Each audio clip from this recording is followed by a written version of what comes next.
नमस्कार दोस्तों, स्वागत है आपका फिर से एक नए वीडियो में। तो दोस्तों, आज की ये हमारी कहानी कहती है अहंकार एक विनाशकारी भावना है जो व्यक्ति को अंधेरे के रास्ते पर ले जाती है। यह व्यक्ति को अपनी कमियों से रोकने को कहती है और वह उसे झूठा विश्वास दिलाता है कि वह दूसरों से श्रेष्ठ है। अहंकारी व्यक्ति हमेशा दूसरों से बेहतर होने का दावा करता है और वह कभी भी अपनी गलतियों को स्वीकार नहीं करता। यह अहंकार किसी भी व्यक्ति को दूसरों की सलाह और आलोचना को अनदेखा करवाता है। वह दूसरे की राय को सुनने के लिए तैयार नहीं रहता और वह हमेशा अपने ही हिसाब से काम करना चाहता है, जिससे वह सीखने और सुधार करने के अवसरों से वंचित रह जाता है। अहंकार व्यक्ति को अकेला कर देता है क्योंकि कोई भी व्यक्ति अहंकारी व्यक्ति के पास रहना पसंद नहीं करता है। अहंकार व्यक्ति को गलत रास्ते पर ले जाता है और उन्हें विनाश की ओर धकेल देता है। अहंकार के कई रूप हैं। यह अभिमान, घमंड और श्रेष्ठता के भाव के रूप में प्रकट हो सकता है। अहंकार व्यक्ति के जीवन में कई समस्याएं पैदा कर देता है। यह उसके रिश्तों को खराब करता है और उसे सफल होने से रोकता है। अहंकारी व्यक्ति अक्सर दूसरों को दुख देता है और वह खुद भी दुखी रहता है। चलिए इसे आज की बौद्ध कहानी के माध्यम से सुनते हैं और यह भी जानने का प्रयास करते हैं कि आखिर इसका समाधान क्या है और अपने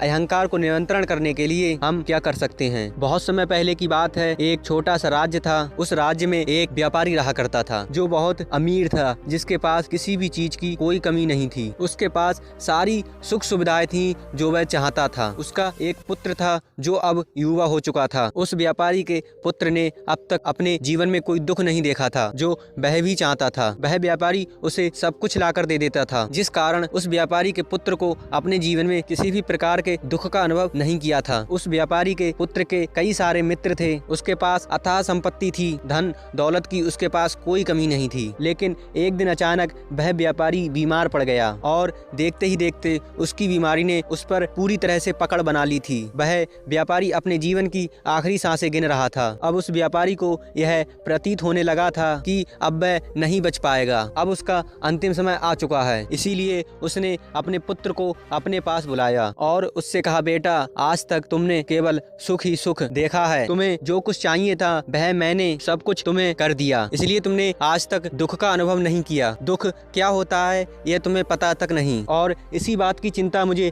खाई जा रही है कि तुम्हारे ऊपर दुखों के बादल मंडराने लगे तो तुम सह नहीं पाओगे। इसीलिए आज मैंने तुम्हें यहाँ पर बुलाया है। मैं बस आखिरी समय पर तुमसे यह कहना चाहता हूँ कि तुम सावधान रहना। मेरी मृत्यु के बाद तुम्हारे अपने ही तुम्हारे दुखों का कारण बन जाएंगे। इतना कहकर वह व्यापारी मृत्यु को प्राप्त हो गया। उस व्यापारी का पुत्र अपने पिता की मृत्यु पर बड़ा दुख हुआ। वह रो रहा था। तभी उसके पास उसका एक मित्र आया और वह उसे समझाते हुए कहता है, ऐ मित्र, तुम रो क्यों रहे हो? तुम्हारा पिता ही मरा है, लेकिन तुम्हारे पास तो अब भी यह सारी धन दौलत है। अब तो तुम उन चीजों का भी आनंद ले सकते हो जो कि तुम अपने पिता के जीते हुए नहीं ले पाए। अपने मित्र की यह बात सुनकर वह बड़ा प्रसन्न हुआ और उसे भी इस बात का एहसास हो चुका था कि उसके पास अथाह संपत्ति है। इतनी धन दौलत के होते हुए उसे पता है कि वह अपना जीवन सुखी सुखी बिता सकता है, लेकिन इसी धन संपदा के कारण वह कई बुरी आदतों का शिकार भी हो चुका था। उसे हर प्रकार का नशा करने की आदत लग चुकी थी। वह अपने जीवन को